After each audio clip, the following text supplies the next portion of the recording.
barrières par-ci par-là. Si je dis que je suis enseignant, les problèmes de vie rouge. Mais si je dis que je suis en air ou bien policier, on va directement me libérer. Pour l'aspect développement rural, quelle est la façon dont le gouvernement réfléchit? On reviendrait peut-être auprès d'un agent du domaine, alors qui va toujours mentir pour que vous donniez plus. Alors finalement vous serez découragé, vous abandonnez votre entrepreneuriat. Si quel est votre apport? Toutes les fois quand nous quittons dans de belles séances comme celle-ci, certains gens comme les élèves de l'école primaire, y compris moi, ont tendance à demander comment est l'espoir. Quand on vous observe, nous voyons que si ce pays ne se développe pas, c'est à cause de vous, politiciens. Oui, ces habitants font bel et bien partie de la crème intellectuelle de la bourgade de Kitsombiro, ayant échangé avec le notable Roger Malinga ce dimanche.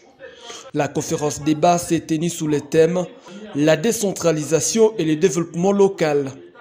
Le conférencier du jour a fait parade de ses connaissances pour expliquer à l'assistance les modes de fonctionnement de la décentralisation en RDC.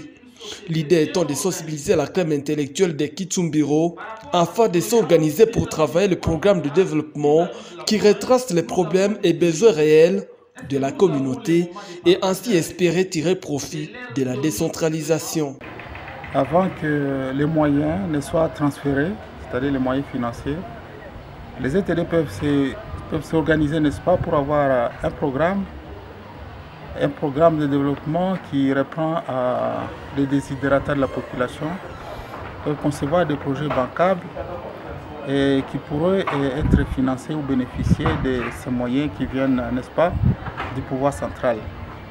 Et donc, j'étais en train de sensibiliser les acteurs locaux du développement que nous ne devons pas croiser les bras, nous devons plutôt réfléchir sur les actions concrètes à proposer, avoir un programme de développement cohérent qui reprend les problèmes sociaux de la population.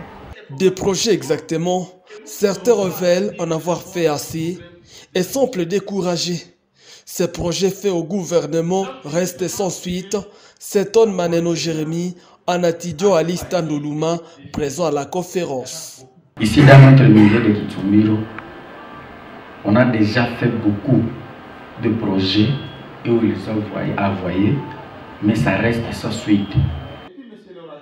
Le notable de Lubero, Roger Malinga, a appelé les uns et les autres à ne pas baisser le bras. Il a promis son accompagnement technique afin que les choses aillent mieux. La première chose que je vais donner, dans la vie, il ne faut pas être déçu. Il ne faut pas qu'ils se découragent. Si les projets ont été conçus, quelle est la méthodologie qui a été appliquée, quelle approche qui a été utilisée, et puis ces projets-là ont été envoyés à qui? Bref, on va reprendre cet exercice avec eux, on va apporter un appui technique pour que quand nous aurons fait ces projets ou ces programmes, nous puissions nous-mêmes les canaliser comme acteurs politiques du coin et nous pensons que ça pourra avoir des échos favorables. La conférence débat du jour a connu la présence d'enseignants, étudiants, opérateurs économiques et d'autres habitants de Kitsombiro.